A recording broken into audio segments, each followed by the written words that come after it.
Pop culture में ना एक टर्म बहुत फेमस है, अडल्टिंग। और अडल्टिंग से भी ज़्यादा mid life crisis, quarter life crisis. Yes. तो 20-20 साल के बच्चे कह रहे हैं हमारी तो क्वार्टर लाइफ क्राइसिस आ गई, क्योंकि लाइफ अगर हम 80 ईयर्स जिएंगे तो 20 ईयर्स में क्वार्टर लाइफ क्राइसिस तो आ ही गया है। तो इन लोगों के लिए जो जिनके लिए अडल्टिंग सॉर्ट ऑफ हार्ड है, यार पता नहीं पेरेंट्स कैसे कर गए, हमसे तो नहीं हो रहा है, जॉब भी देखनी है खुद का, फिर नहीं घर से दूर है तो रेंट वेंट देखना है, फूड सीन देखना है, काफ़ी स्ट्रेसफुल है। राइट। तो और साथ साथ फिर वो स्ट्रेस लाइफ के हर फ्रंट पे दिख रहा होता है।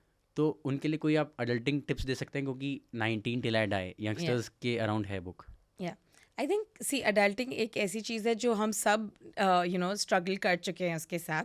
आई थिंक सबको ये होता है ये शौक, क्योंकि जब तक हम कॉलेज में होते हैं, लाइफ चल रही होती है, जब तक हम अपने पेरेंट्स के साथ रह रहे हैं, तो सब कुछ is taken care of. Mummy खाना बना रही है, पापा भी कुछ हेल्प कर रहे हैं घर में, सब कुछ सॉर्टेड है। आपको सिर्फ अपना आप पढ़ रहे हो और दैट्स इट, आप अपनी लाइफ जी रहे हो।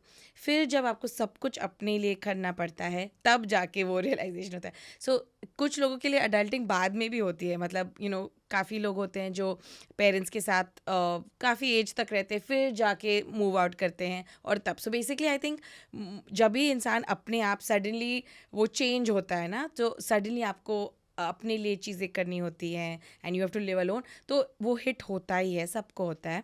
एंड आई थिंक बट वही है कि इंस्टेड ऑफ हेटिंग इट, आप उसको देखो कि मैं इस चैलेंजेस से कैसे सॉर्ट ऑफ सीख सकती हूँ, मैं इस एक्सपीरियंस से कैसे लर्न कर सकती हूँ। और आप देखोगे कुछ महीने ये करने के बाद आप जो कॉन्फिडेंस के साथ कर सकते हो कि आपको पता है कि लाइट का बिल मुझे भरना है, मुझे ये इस डेट पे ये करना है, रेंट करना है, मुझे अपना बजटिंग करना है, ये सब ऑटोमेटिकली मतलब प्रैक्टिस के साथ आ ही जाएगा। और फिर आपको आपके कॉन्फिडेंस बिल्ड हो जाएगा इनफैक्ट उससे। तो इंस्टेड ऑफ सोचना कि क्या है ये पसड़, मुझे नहीं चाहिए, आप देखो कि ये मुझे स्ट्रॉन्ग बना रहा है एंड केपेबल बना रहा है लाइफ जीने के लिए।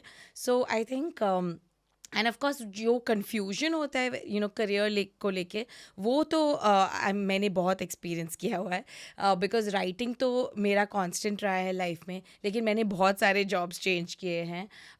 मैं मैनेजमेंट ट्रेनी थी, सो मैं कॉर्पोरेट वर्ल्ड में थी, फिर मुझे रियलाइज़ हुआ कि नहीं, मेरा क्रिएटिव कॉलिंग है, तो मुझे क्रिएटिव वर्ल्ड में होना चाहिए। फिर मैंने आरजेइंग की, फिर मैंने टीवी एंकरिंग किया, फिर मुझे लगा कि नहीं, मुझे अपनी किताब लिखने के लिए टाइम नहीं मिल रहा है।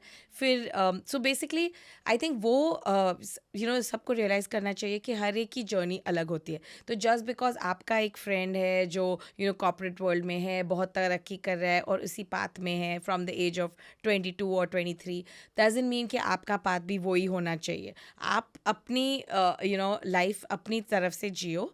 एंड आई ऑलवेज फील कि इट्स नेवर टू लेट। तो बहुत सारे लोग होते हैं जो एक ही जॉब में हैं, खुश भी नहीं हैं, बट बिल्स पे करने हैं तो करते रहते हैं। फिर suddenly at the age of 45 उनको लगता है कि छोड़ो ये सब, मुझे तो सिंगिंग करना है और मैं अब वही करूँगी, और उनको एक्चुअली सक्सेस भी मिलता है उसमें। सो इट्स ऑल आपके ऊपर है। सो बेसिकली पॉइंट यही है कि लाइफ छोटी है, लाइफ इज़ शॉर्ट। ये क्लीशेड भी है लेकिन सच भी है। तो अगर आपको सच्ची में कुछ करना है तो अभी स्टार्ट करो।